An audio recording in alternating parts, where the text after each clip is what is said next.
All right, folks, welcome back to another episode of Expected by Whom, where Sean and I have decided that we're going to try and implement an in-season podcast replacement in terms of hosting to take over the show for a couple of games, because it seems like everybody just wants that sort of in-season tournament to do something entirely different than what's actually part of the regular season, as that's come up with the NHL. So, gotta ask, Sean, are you pro or against the in-season tournament idea for the NHL? I am firm against the in-season tournament for the NHL. I'm a person who comes from a background who I'm a big soccer fan. I watch a ton of European soccer. This past week I've been watching random Champions League qualifying games that have been happening this week. So I say this is coming from someone who enjoys the in-season tournament elements when they work. And for me, the biggest thing that we go back to when I hear people talking about this and in-season tournament and everything like that, one, it's the NHL trying to copy the NBA. And two, it's the NHL cherry-picking the wrong thing from the world soccer scene. When you're trying to pick this in-season tournament or a competition that runs parallel to the regular season, when you had the simplest thing right there, and we can get to this in a little bit too, but the simplest thing about all of it is people just want to see best on best international competition. We don't really care about in-season tournaments. We don't care about about cups or anything like that, because at the end of the day, the NHL, and they love this slogan and they will push it and it's great, but it's all about the cup. It's all about the Stanley Cup. That's what it's all about. It's in a league where the President's Trophy doesn't mean anything. Obviously, we were all like, oh, the Bruins are great. They won the President's Trophy last year. No one really celebrated it. No one cares. And all of a sudden, you want to create another meaningless in-season tournament. So for all of I think, and you and I have talked, we like outside-the-box thinking. I like ideas and everything like that. I also think the NHL in-season tournament idea that I see sometimes floated around or talked about, it's picking the wrong reason to do it, and for that reason, I'm very anti the NHL doing it. Yeah, I feel the same way. You know, the NBA rolled out their plan for the in-season tournament earlier in July, basically splitting the league into these different divisions where you then have group play, basically functioning in a similar format to what you see with most international kind of best on best tournaments. And this is going to run over the course of the month of November in the NBA. And at the conclusion, you know, you get a winner's trophy, you get an MVP is named, and then there's a monetary prize that goes to all the players that participate in the knockout round, with kind of an increasing prize to those that ultimately, make it farther. It's just, when you look at it from the NHL perspective, you know, if you had that money to be able to do that, just increase the cap. Like, let the team spend the money, make it happen. But we've already seen that not happening there. And then the other thing that I don't think has gotten talked about enough with respect to why this isn't a great idea, injuries in the NHL are happening at an alarming rate relative to the NBA, relative to other sports. We've talked about this extensively with goalies. We've talked about kind of the need to have such a deep roster, and now extending all the way down into your AHL, 4 or 5 guys, because every year you're going to have to dip that far. And so if you're adding more games to be played when you already got 82 games, it's already physically taxing. Your playoffs are billed as one of the most brutal, and you have, quote unquote, the hardest trophy to win in sports. You can't be adding more games here. That I think it just really only increases the opportunity for some of these guys to get hurt. With this being a show that's got a slant towards data, I'll throw out some data for folks that are fans of this. Check out NHLinjuryviz.blogspot.com. They've actually been keeping track of man games lost in the NHL since 2000. The 2022-2023 season represented the highest NHL injury frequency in their database, going back to 2000, 2001. I just don't see a way where you can add and expect the competition level to be that high if there's not a tremendous incentive here, which I don't think the NHL is capable of delivering on.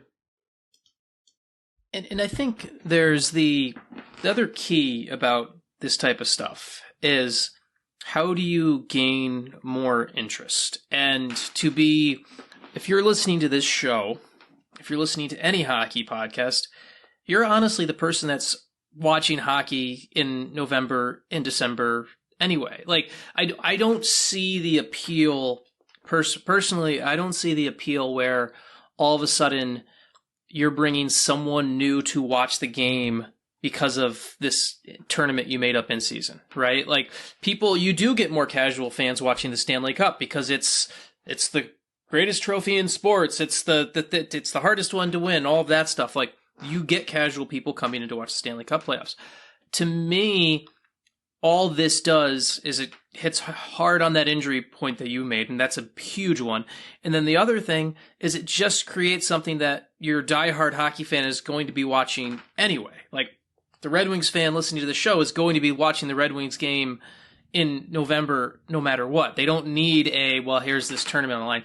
I mean, to me, I look at it where the only way in-season stuff would work, and it won't work in hockey because of the overall system. But if you were to rip it all down and start it all up, right? Like, you would have to have something where it'd be like, oh, this is a matchup I can't see any other way. Could I see the NHL team play maybe the winner of the Champions Hockey League, or see I don't know, the Chicago Wolves we talked about them a little bit last week. The Chicago Wolves are independent this year.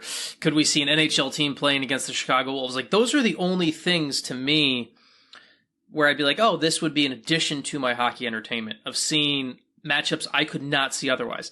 Me seeing Detroit Columbus in the middle of the season because you claim it means more. It doesn't. It doesn't. It's not for the Stanley Cup. It's not the NHL playoffs. So I keep going back down that path where I don't see how this brings new viewers in. And I also don't see how you can get more money from it. Like, why would it's not like you're talking about the time of year where TV networks are hurting for programming, honestly. Like, that's the time of year where the ESPNs, your Turners, they're already packed with all this other stuff. It's not like all of a sudden you have your TV partner pushing for it. So unless you're going to figure out, to me, I go back to this. The NHL and the NHLPA need to be looking at how do we get hockey back to a place where we have true best-on-best competition. I'm okay if that's not the Olympics, if you give a good alternative solution. I mean, soccer, for example. In soccer, the Olympics is a 23 and younger tournament. And so but they have the World Cup. They intentionally build it out so the World Cup stays like that. So if you want to build something like that, working with either yourself or the IHF, that's fine. But to me, that's the bigger thing, and that's the bigger revenue spot, where I don't care about, I want to see Connor Bedard play with Adam Fantilli. I want to see McDavid play with Crosby before the end of their careers. I don't care about Penguins Flyers, like in-state rivalry. Even if you put that in a quote-unquote tournament, it doesn't mean much more to me than it would have been as a regular season game. Yeah, I wholeheartedly agree. I think the NHL is going to have a really difficult time selling this tournament as meaning something because, you already hit the nail on the head. They've done such a great job marketing the playoffs.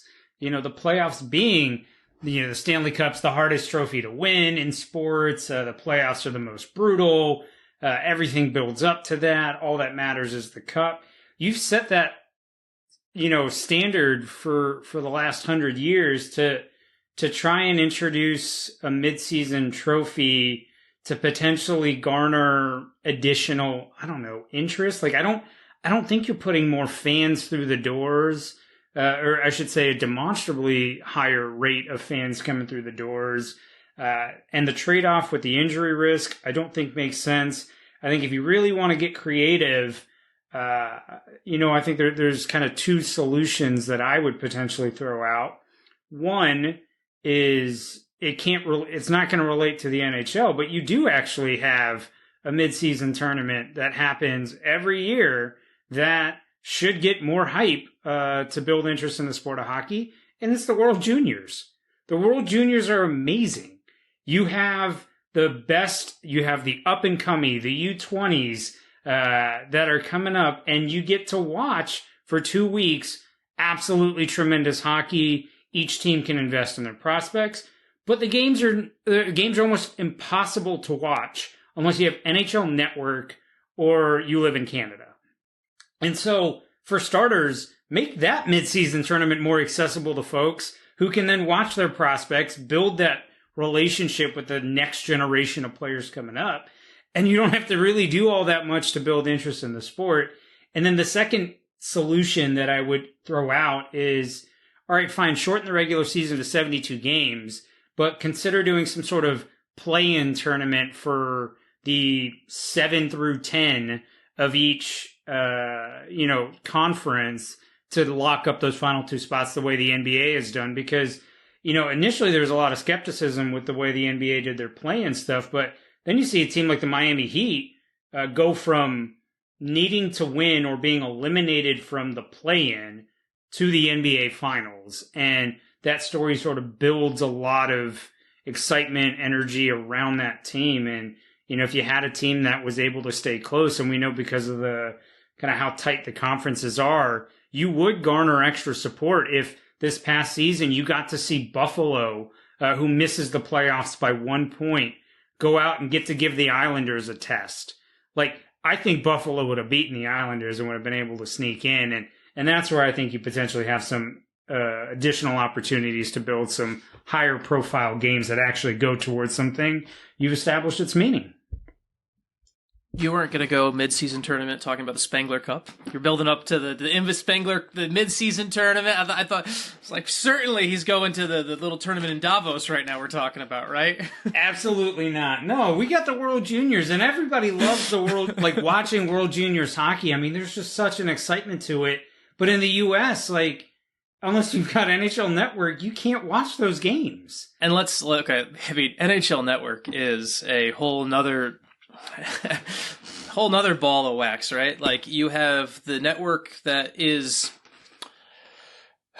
let's be careful in choosing my words here. The network is owned by the league, but subcontracted out to MLB Network. I've actually been in the studios in Secaucus, New Jersey, where they are, and you walk around and there's 4 or 5 big studios for MLB Network, and the NHL Network studio feels like a broom closet. You're going, like, everything you see on NHL Network is all within about the size of my office here for a full studio.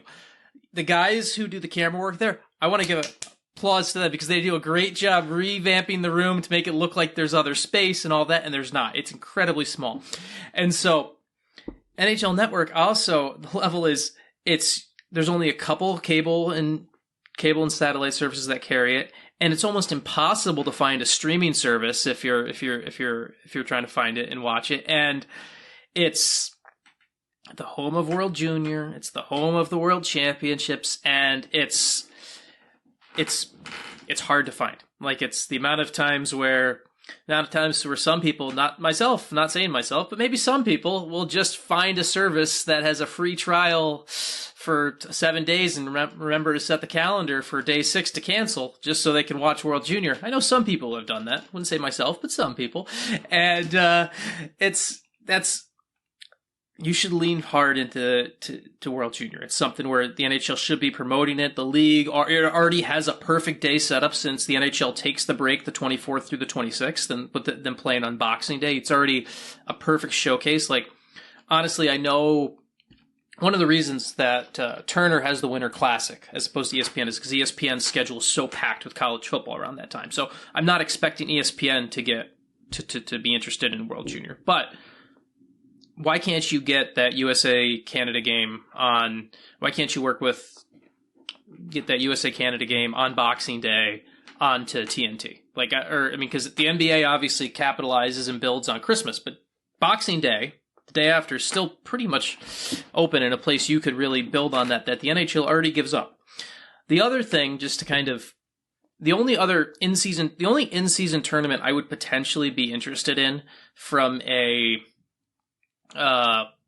this is going to sound like a backhanded compliment, and it may be partially that, but the only one that I think would potentially be interesting, would be if you did something with just with the 7 Canadian teams, right? Like if you did something where it was like, okay, hey, we're going to have, and I'm literally only talking about this from a revenue perspective. I'm not talking about caring about watching this, but all of a sudden you're like, hey, we're going to make sure all 7 Canadian teams, if you're a Canadian team, you play the other 6 within the first, before the end of January or something like that in scheduling. And then you give, whether it's Rogers or you find some other Canadian sponsor that would be like, oh, this is the regular season Canadian champion. Like that's the only thing I could potentially even be on board for, but only if I'm able to sell it as a sponsorship thing. It's not something all of a sudden I'm caring about in general. So, I mean, they can't win the Stanley Cup, so you might as well give them something that they can win, right? Avco World Cup, bring back the Avco World Cup, right? I'm sure it's sitting somewhere. I mean, it's been 30 years since the Canadian teams lifted the Stanley Cup. You might as well give them a Canada Cup to lift. But no, from a pure marketing and revenue standpoint, yeah, that's naturally going to be the fit to get you a little bit of bump. But ultimately, at the end of the day, I just don't see any world where this makes sense. The injury risk is too high. You've already got the playoffs being billed as the toughest, trophy to win. How are you going to introduce something else new? If you did it, it would just be copying the NBA. And to be quite clear, I think the NBA's flops, but they've got a lot of money already, and they've got a very high viewership, and they're willing to try things and be innovative. And so let them do that. You don't have to copy that. If you're the NHL, instead, focus on making your product more accessible. You mentioned, Sean, ESPN may not care to have the World Juniors. I mean, you got ESPN Plus. Just throw the games there. And it doesn't have to be on ESPN, it doesn't have to be on ESPN2, but at least throw it on ESPN Plus, particularly in the day and age of everybody kind of going towards cord cutting. A lot of folks have access to ESPN Plus through their streaming services. Put it there and let them take it from there. And I would argue, too, if ESPN is going to, and now part of ESPN's deal with the Frozen Four is part of the larger NCAA deal, where that whole thing has been negotiated. That's a whole other business thing, where the NCAA left a ton of money on the table by packaging all their rights into one, right? Like ESPN wants it all because they get everything, but college hockey, Frozen Four still gets the ESPN2 treatment, even though it's not getting just stuffed on ESPNU or ESPN Plus only. So if you have that commitment on the college hockey side, it's an easy precedent to set of just at least group games, preliminary games, everything like that, ESPN Plus, and a gold medal game. Like, you're talking about a gold medal game. This is something where you can, that's an ESPN2 endeavor for me. That should be an easy ESPN2 endeavor, because that's typically after, I know the group games run in the middle of college bowl season and everything like that, but by the time the medal round is happening, the bowls are pretty much over. So if you can get ESPN, if you can get it, this is one of those places where the NHL, I've always said that I think the biggest difference between Adam Silver and Gary Bettman, and I know I'm going on a little leap here, but the biggest difference between Adam Silver looks at his role of the commissioner of the NBA as the commissioner of basketball, where his job is to raise the sport up. I think Adam Silver's job does that. I think Gary Bettman looks at his job as commissioner of the NHL as, how do I raise up the NHL? It's not about what's for the good of hockey. It's about what's for the good of the NHL. And those are two, a lot of times they can coincide, but when you take the NBA commissioner's philosophy of what's good for basketball, what's good for the long term of the sport, that's why you get decisions where you see forward-thinking things about, let's kick around the idea of, do we need to be splitting off, be a little more openly aggressive talking about the streaming things in the TV space, where the NHL is basically thinking, well, no, how do we protect our current investment?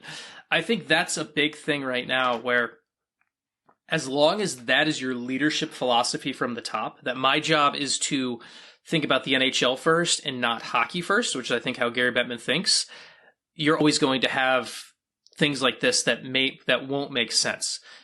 And it's easier it doesn't defend it, but for me, it's become a lot easier to be not surprised, but it's become a lot easier for me to predict what Gary Bettman will do when you think about it from that philosophy, where it's about the NHL dollar today. It's not about hockey in general. And, that's a tangent we went off, but I think it's an important thing to remember. Completely agree. And, folks on Expected by Whom, you can always find those tangents here. And so with that, I'll just say welcome back to Expected by Whom, a podcast exploring the world of hockey through unique lenses, brought to you by the Wing Wheel Podcast. We know a lot of you tuning in are Red Wings fans, and the Wing Wheel Podcast is the biggest and best Detroit Red Wings show out there. Find the show wherever you listen to or watch your podcasts, and go to wingwheelpodcast.com for more.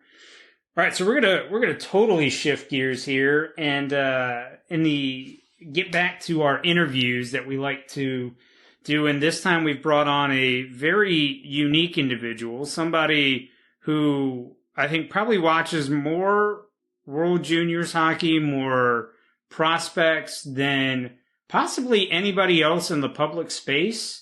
And so with that is Mitch Brown of EP Rinkside. He's the director of North American Scouting over there. Does a tremendous job. Also has an excellent Patreon that's co-run with Lassie Allen, where they actually track manually a lot of specific data for these prospects, from watching 700 plus games in a single season. So brought Mitch on to talk a little bit about his tracking data, a little bit about Amadeus Lombardi, and a lot more fun from there. And so without further ado, let's shift over to that interview.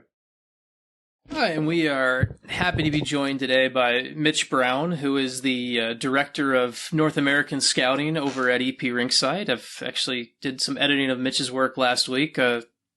Whenever this runs, I don't know if it's the most recent piece or not, but the nice breakdown of Brad Lambert's game and how it kind of changed, how his game has progressed from his time in the WHL this year. And so happy to have Mitch on. And Mitch, for my money, brings kind of the perfect answer we've had on this show. We had some people ask when we did a mailbag episode of how do you use data? How do you use this information, a lot of this analytic stuff we've talked about when it comes to prospects. And I think Mitch is one of the perfect people to come on and talk with us about that. So Mitch, thanks for joining the show.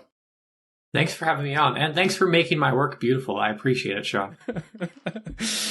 I just it's just fine tuning at the end. It's all I'm just the guy that literally crosses T's and dots I's and make sure that we get proper Canadian style grammar in there to follow the style guide, which is the one battle JD and I have come across of getting the spelling defense with a C versus an S and things like that. So, but to start off, and it's kind of something I was thinking about when I was going through and reading the Lambert story last week. You do a great job of, there's obviously, it's going through and a lot of the hand tracking of prospect data, and for example, looking at things by using Brad Lambert as the most recent example, and we'll link to that story in this in this YouTube video in the description. Just tracking things like defense and passing and shooting, and I just wanted to start there. When you come to looking at tracking prospect data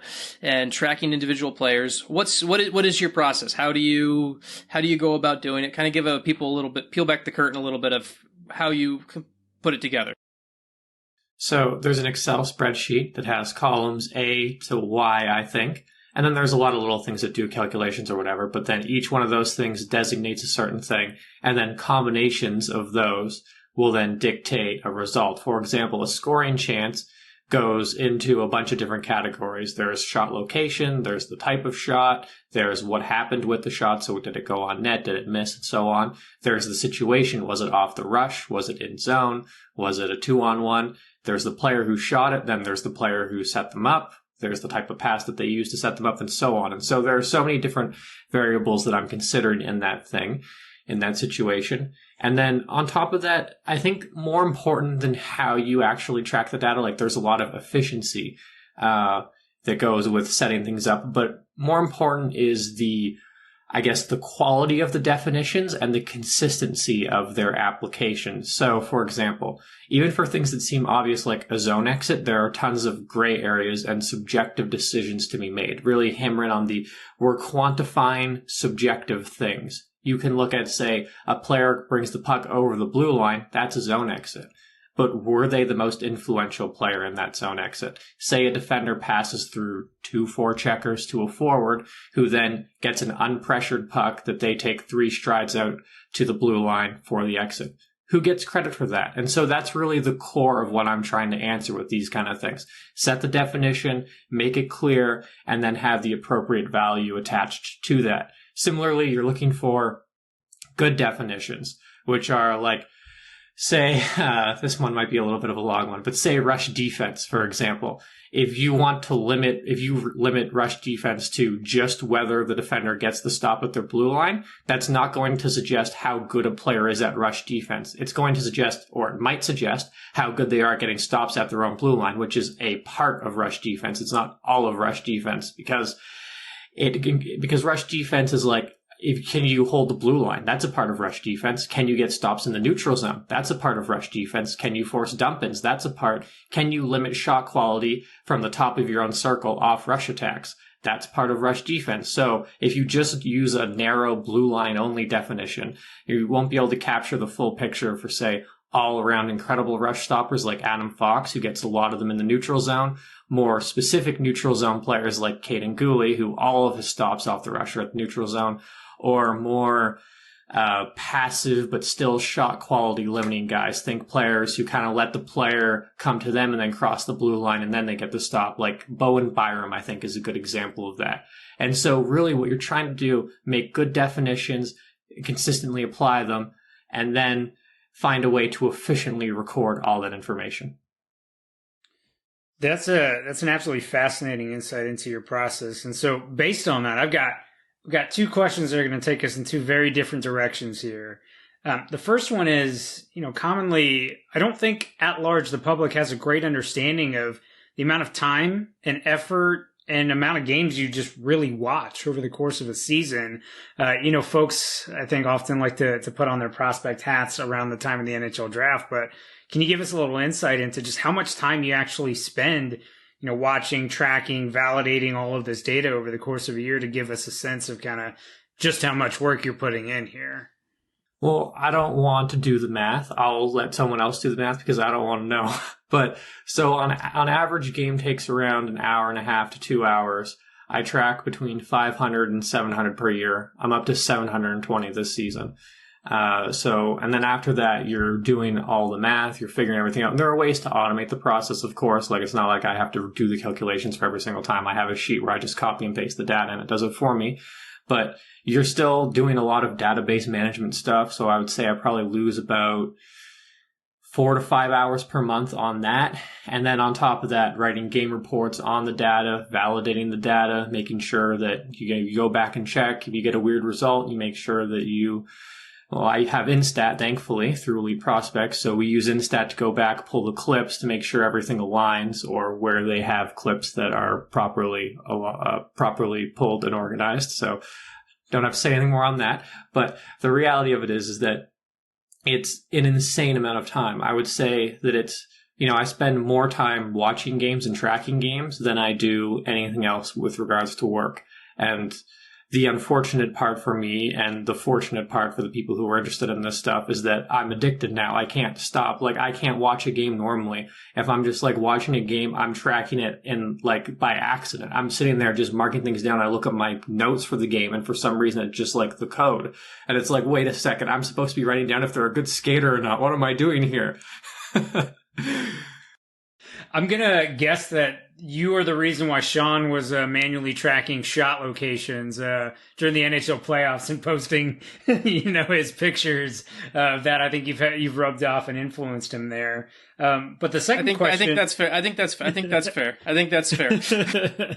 The second question I want to dive into is a little bit more of a numbers focused question here, and it's you mentioned a lot of the different variables you track, the importance of having standardized definitions and really good definitions that get at exactly what you want to answer. Have you had the opportunity with your metrics that you track to go back and validate how it translates to NHL performance? Is that something that you've looked at or plan to look at in the future?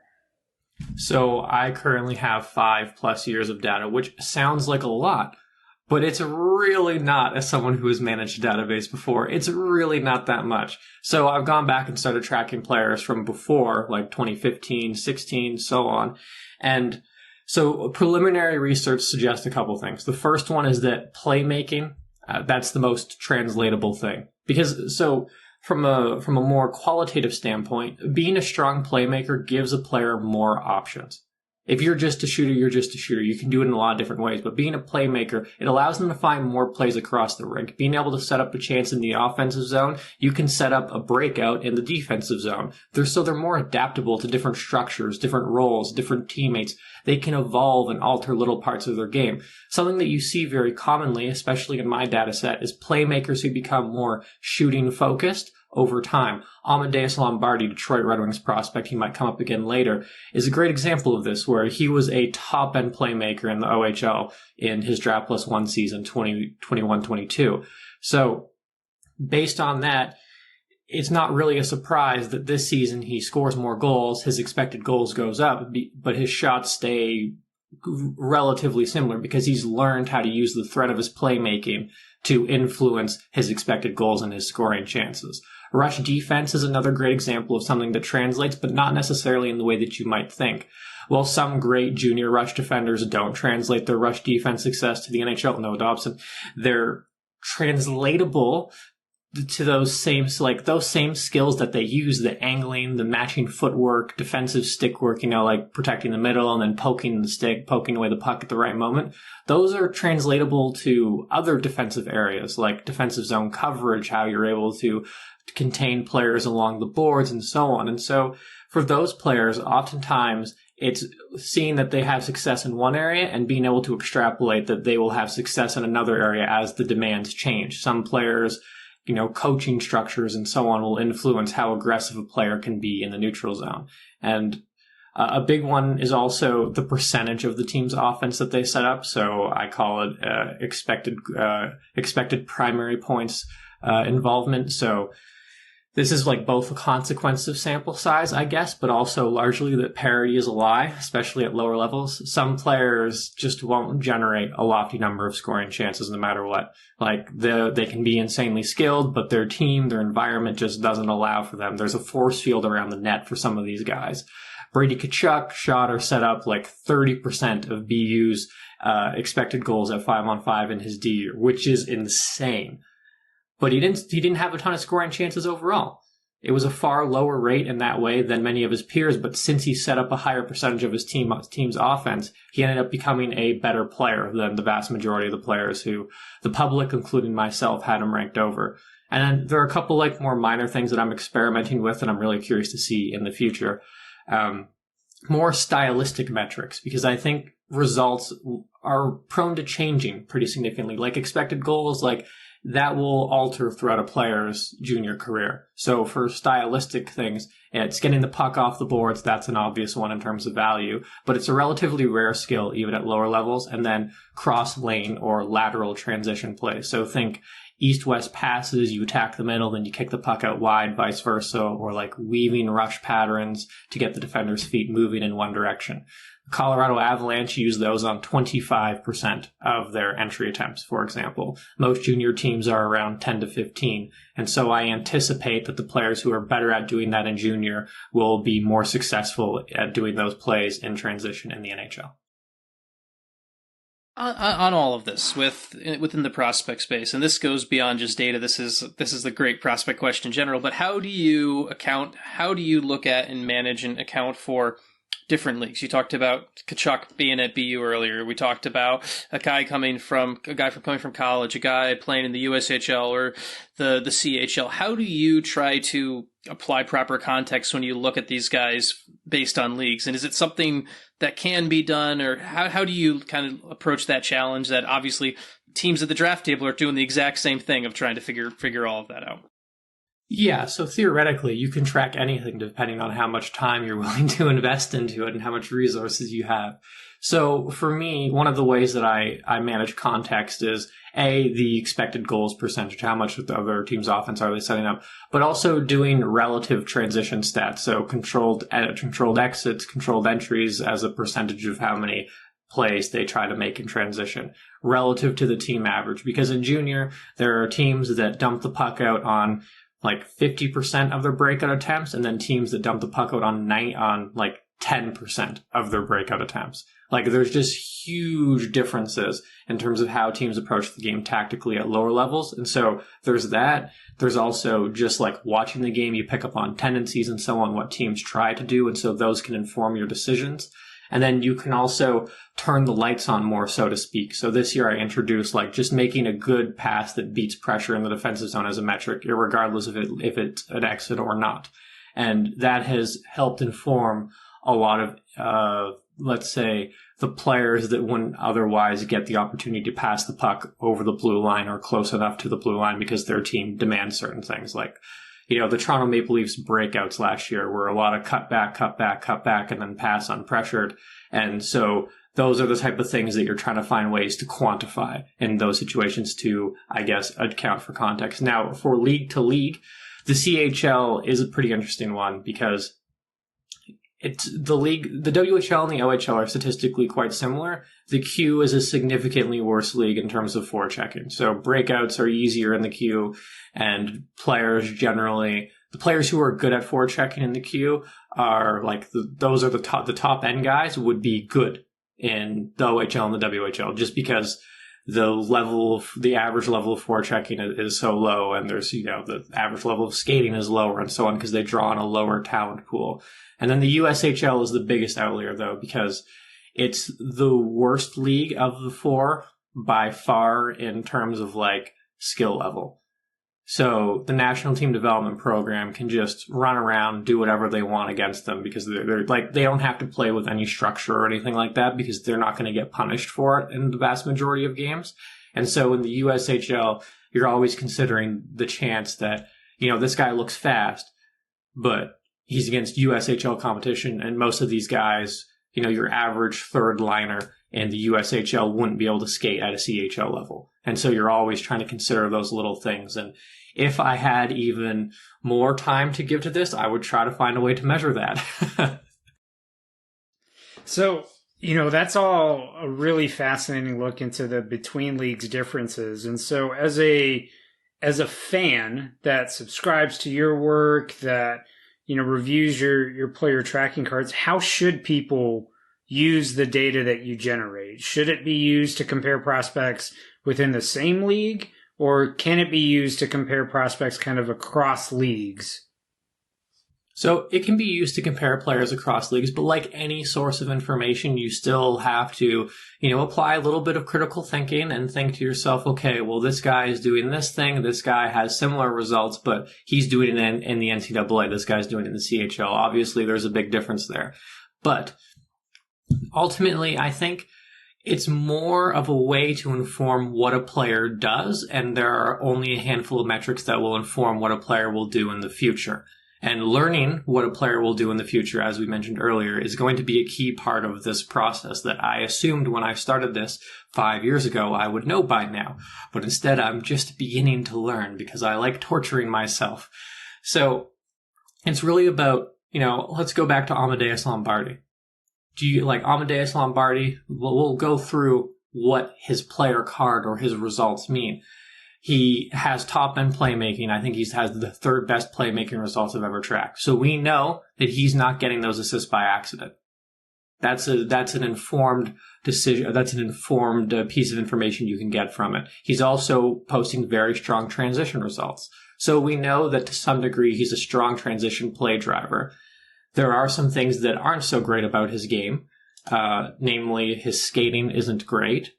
But since he's posting such strong transition results, he's such a strong playmaker, he seems like a player likely to overcome the relatively average skating ability. And on top of that, the results, he's slightly below average defensively, but a slightly above average forechecker. So he probably will bring some value, and you anticipate, because he's an energetic player overall, that once he's in an environment where he's pushed to play defense a little bit more, it will improve over time. So you're basically combining the production, the tracking data, and your own opinion on the player to make an informed decision on how good or bad you think they will be. Bring up, you mentioned they're having your opinion of their play. Because obviously one of the things that you are watching these games, and you mentioned before, you're watching the game and you just almost naturally start tracking, even if that wasn't the plan. Where is the line for you of, you talk about forming an opinion of a player? Because I think this is something that especially with prospect stuff, and Prashanth and I talked about this on the podcast last week, how you get a lot of people who come around draft time who they cover a team or whatever, and all of a sudden they go find 4 to 5 YouTube clips and they make an opinion of a player. For you, when it comes to forming an opinion of a prospect, what's a sample size for you that needs to be a fair opinion, and how do you kind of silo looking at how a guy's skating versus the numbers and the tracking? When you're trying to when you're forming your opinion of a player, what's the safe way to do it, for lack of a better word? So the first part of this is sample size. You watch as much as you can. That's just the reality of it. Every new game will inform something. It'll confirm something. You'll learn something new. And for better or worse, the quality of hockey has improved so dramatically in the past 10 years. If you go back to, say, Connor McDavid's draft year, you can watch most of those guys, and in 3-4 games, you're going to have a great read on what they are, what they do.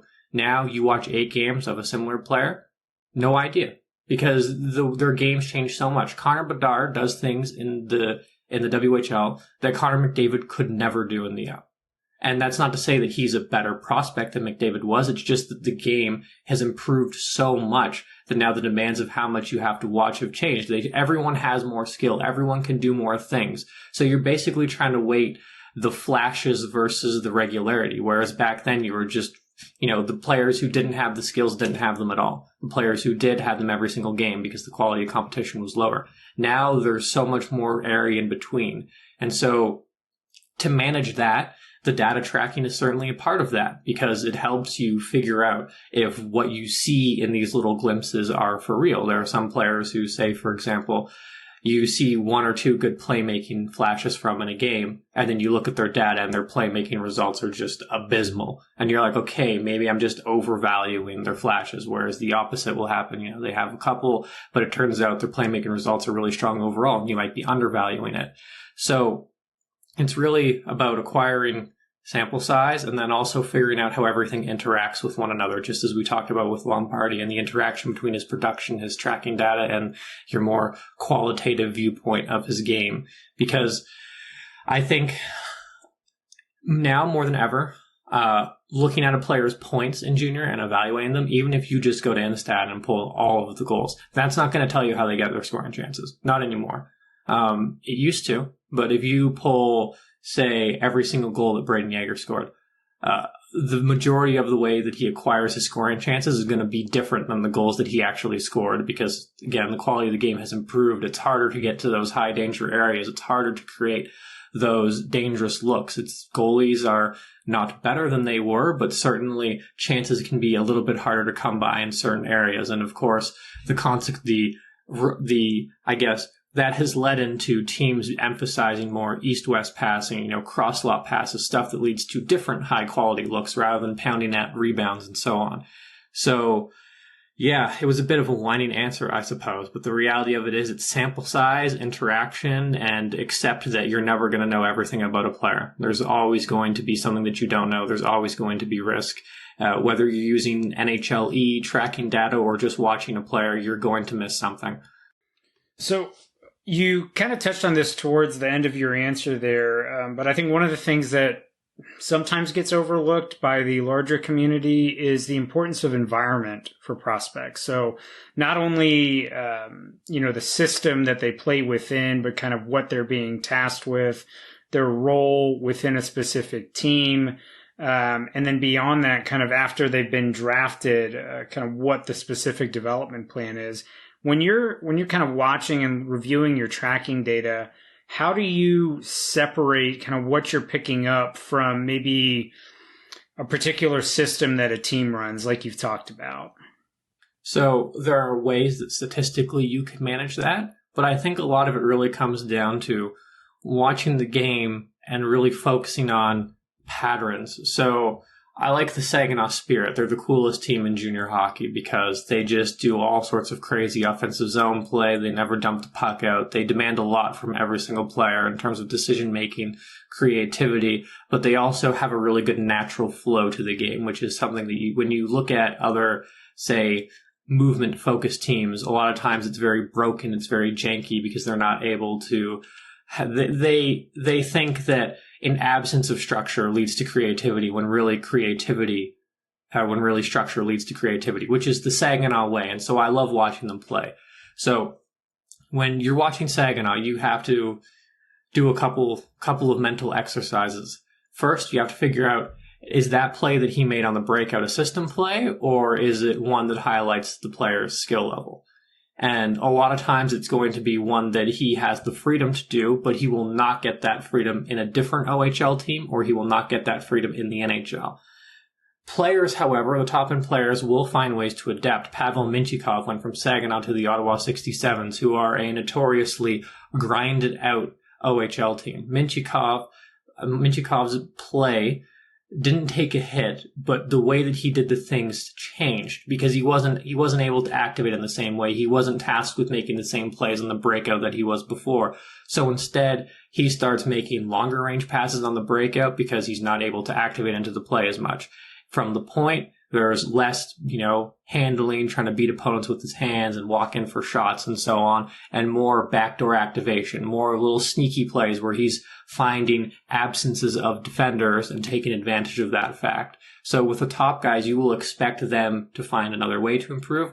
With the other guys, oftentimes being in an environment like that will, I guess, negatively shape your opinion on them to some level. Of course, that type of hockey is relatively new in the prospect sphere. And as we've seen with the Chicago Steel, they really have a way of making these players better and making them more adaptable. So, it's not a clean answer by any stretch of the imagination, but when it comes to prospects and really sort of any sporting opinion, it's going to be highly dependent on a case-by-case situation. I want to follow up on something kind of off of that, but a little bit before too. You talked about the USHL challenge of NTTP kids playing against the USHL.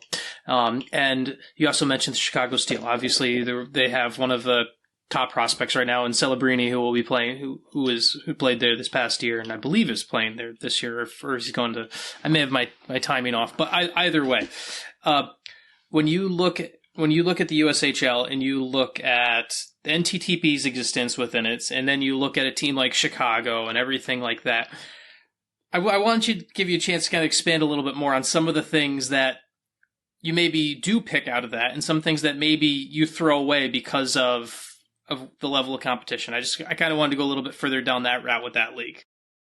Sure. So it works both ways, right? Some players will look better than they actually are, and some players will look worse than they actually are. The USHL has a disproportionate, at least historically, number of players who don't score and then become good in college and then become NHL players. Because for some players, especially players who are more focused on give and goes, off puck game, and so on, the quality of teammates means that they're not going to get as much chance to use those skills. Then they go NCAA and it's like, oh my God, I pass the puck and I get it back. That's unbelievable. Normally I go back to defending.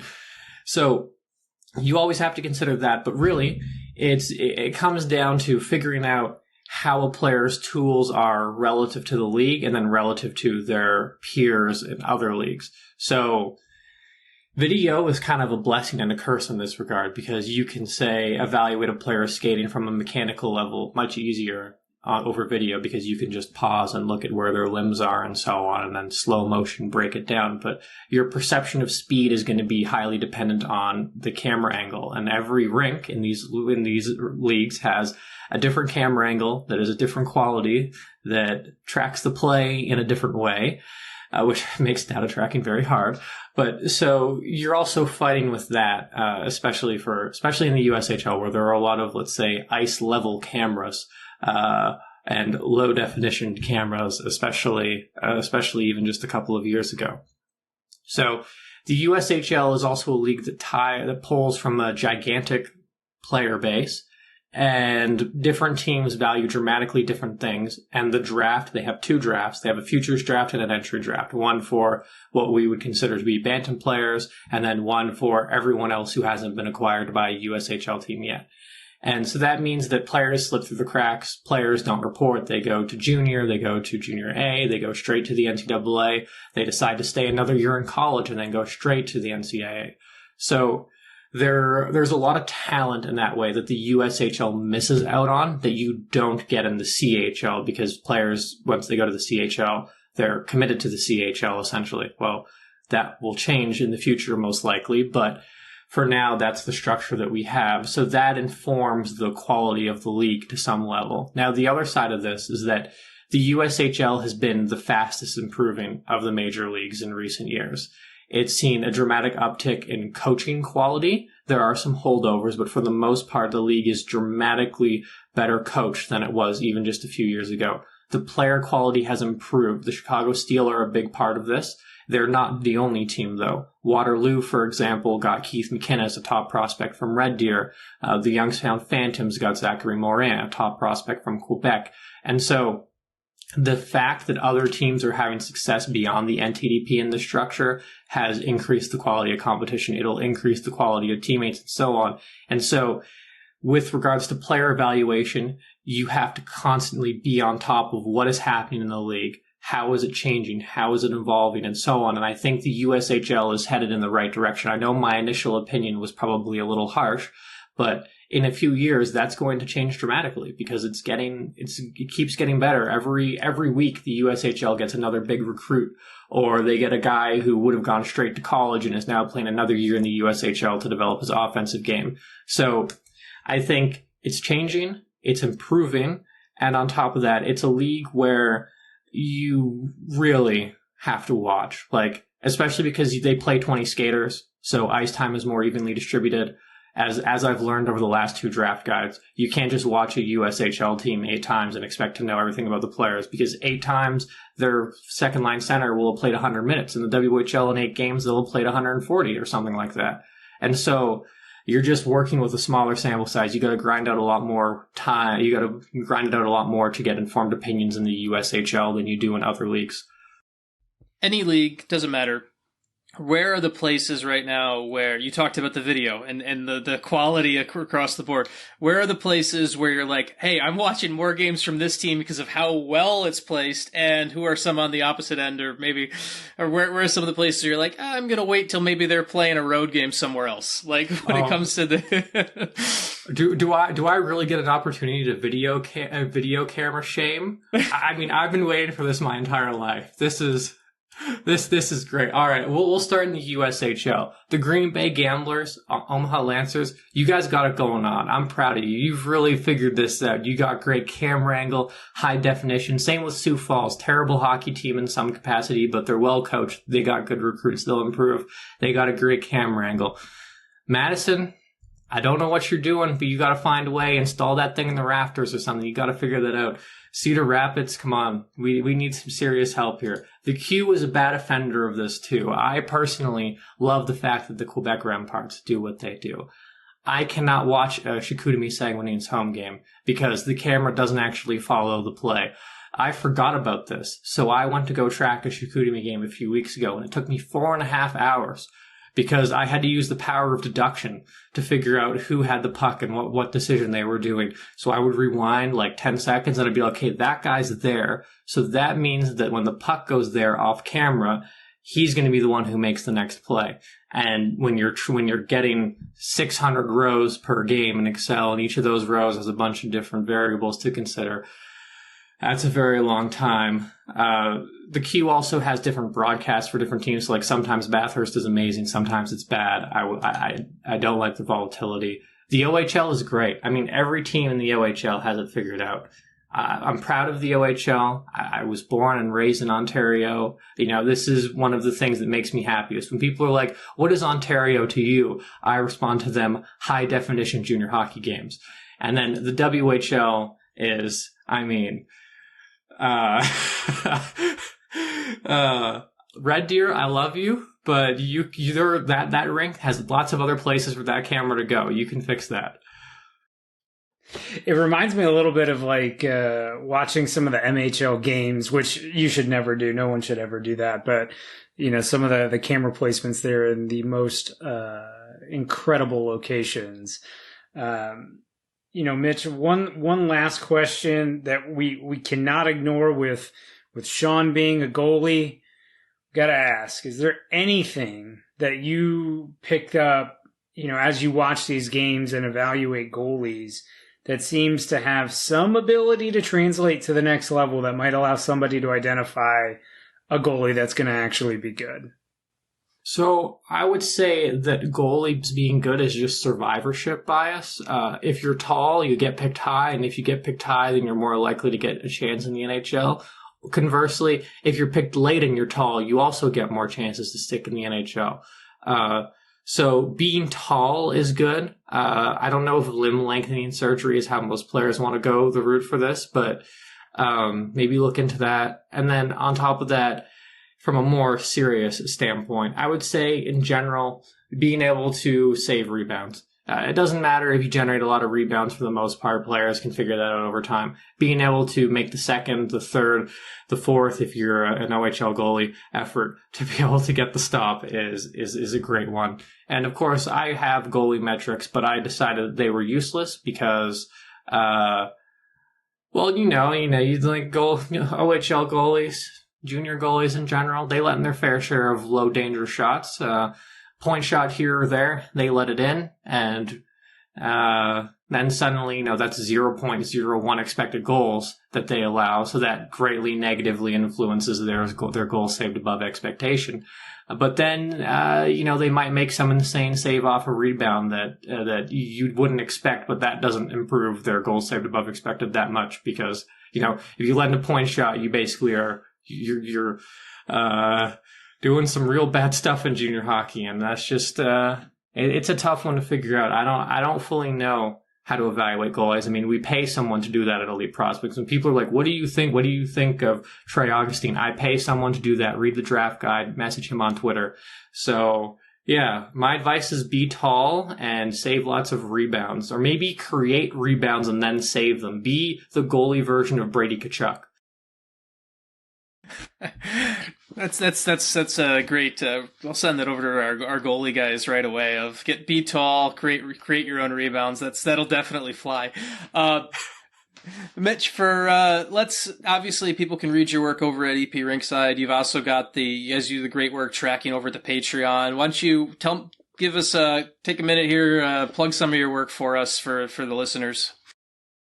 So yeah, obviously check out eprinkside.com. We have a lot of amazing stuff. The subscription is nice and cheap relative to what you get. And if you want to get informed on the draft guide is always going to be available. You can critique our old work too, because there's a nice little catalog of them all. And then in my Twitter bio, it's at mitchellbrown.com. We have the Patreon, which is where I sell the data. For $2 a month, you can get access to player cards. For $7, you can see all of the crazy stuff that I experiment with. Some of it not as good as some other stuff, but you can, for $7 a month, I have breakdowns of where their shots are coming from, what type of shots they have, the rush, the offensive zone, the types of passes that they prefer, and so on. And so I have lots of different ways to compare players. I'm adding new games all the time because I always bite off more than I can chew, and then I work through the summer to get it done. So I would appreciate if you would check that out. The links stay the same, so you can just subscribe for a month, unsubscribe, and then still have access to the data later on, and feel free to share it on social media as well.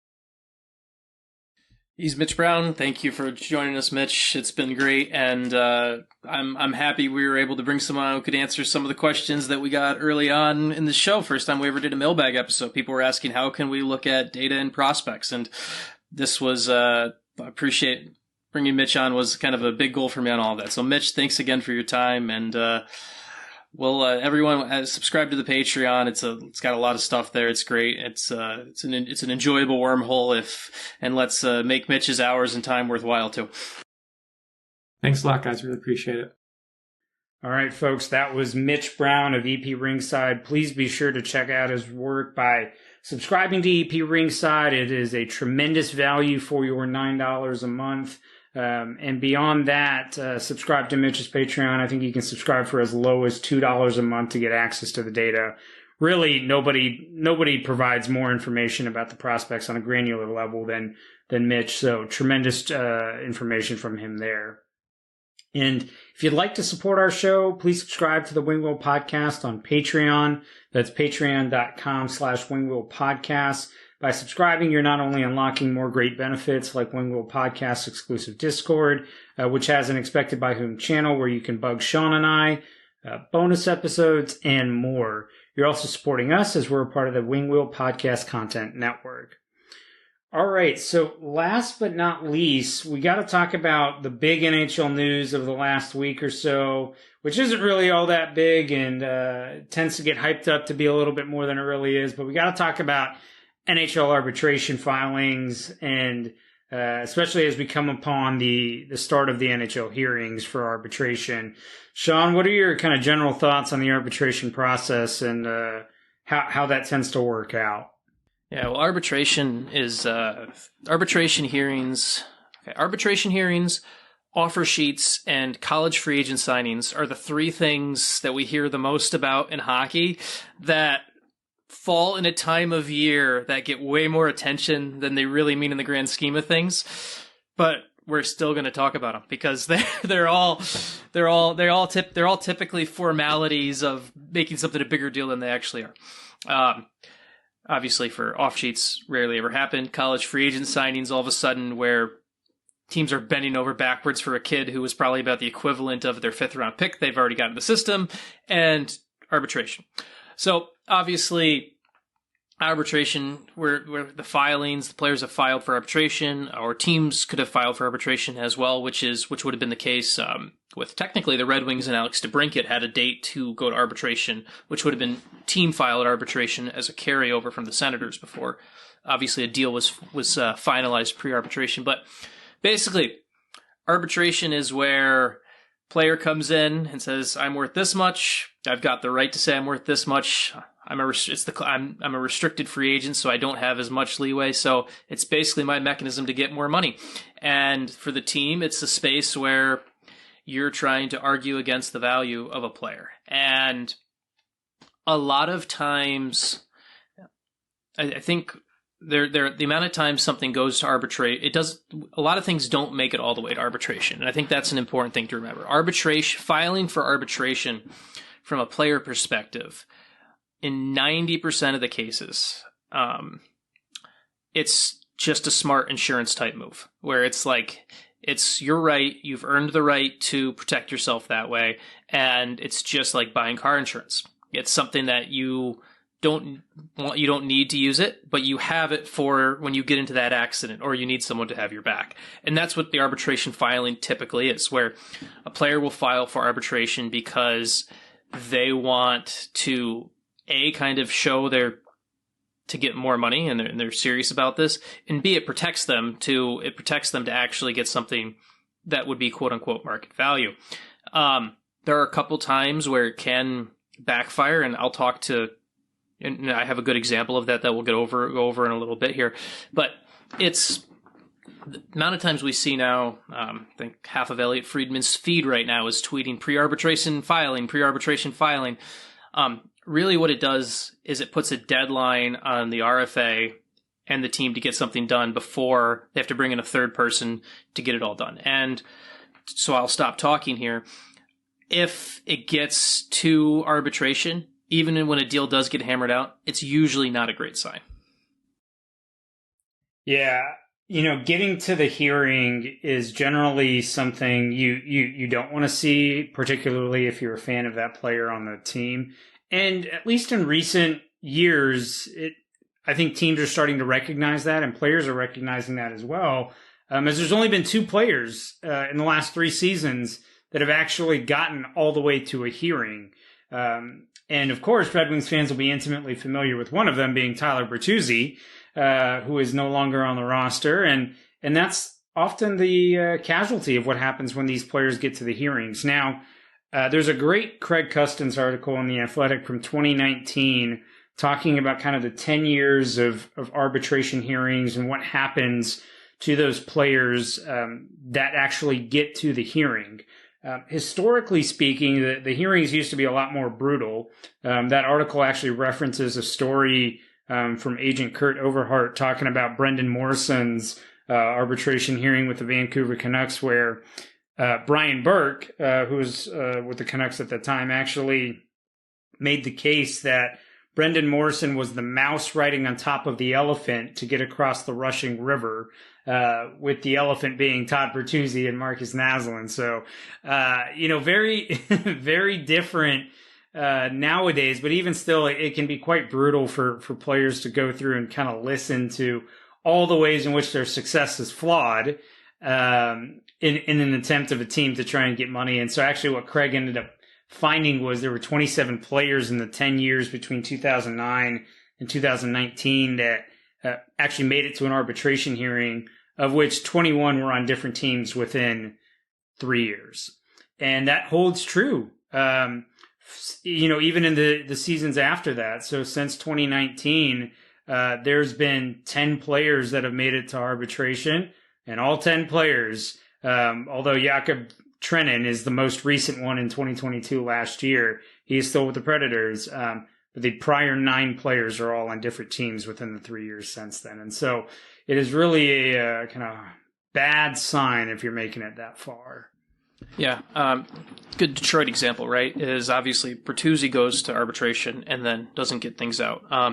Jake Wallman filed for arbitration last year, but the 2 sides figured something out before arbitration. And then obviously they worked out the extension this past season. But one of those deals where you look at kind of causation or coincidence of a pretty good sign for Detroit and Wallman last summer that they got a deal done before it made it all the way there, and obviously maybe had something to be slightly better feelings towards each other when they worked out the longer-term extension in season. The other interesting one, too, is like you talk about the Trenin one, right? That's one where you kind of put a little asterisk on it because that was under a prior GM. It will be interesting to see because a lot of times arbitration is basically your GM arguing against your value and you're sitting in the same room hearing it. And that can really lead to a schism between 2 sides. I figured I'd tell this. So I know he actually had a quick layover into, he had 3, I think it was a 3-game layover in Detroit when his Jamel Smith was claimed off of waivers by Detroit from Tampa Bay. And but he was someone who, before the 2018-19 season, that summer, he and his agent at the time was actually Jason Woolley, who was former Red Wing. And I don't know if Jason's still repping guys or not, but he was representing the Smith brothers at the time. And Woolley and Smith filed for arbitration against the Dallas Stars. And you look at how teams play to devalue a player. And we're talking about a guy who probably, honestly, reading the hockey mantra of reading the space of where he was on a depth chart by filing for arbitration as a 4th-line depth player. He probably didn't do himself many favors as far as the quote-unquote distraction of things. But so the Stars, so Smith came to the Stars with his case of being, he should be rewarded a one-way contract, $900,000. The Stars countered with a 2-way deal for $715,000. And on top of that, the Stars in the offseason waived him on purpose so that they could go to the arbitrator in the meeting of, look, he cleared waivers. This therefore his value is even less. And it kind of shows you an idea of how the NHL teams are they're trying to devalue their player as much as possible, and the player at the same time is pushing. And in the end, the two sides worked out a deal. I believe it ended up being like, I believe Smith got the salary, got the one way, but the Stars got the salary. Like, that's how that case ended up together. And within a couple of years, Smith was out of the Stars organization. It's a perfect example of how it can kind of be the fracture point that eventually will take a player out. And like I saw, it also leads to, I think people put these numbers out there when the things are out a little without enough context, where it was the Samsonov one where the other day where I saw the Toronto, I believe it was Elliot who tweeted out the numbers, and a lot of people are freaking out of like, Samsonov thinks he's worth that much and everything like that. Well, he has to. Like, you have to, it's like going into any negotiation as a player. You have to go in overvaluing yourself because you're basically going to meet in the middle. That's basically what's going to happen.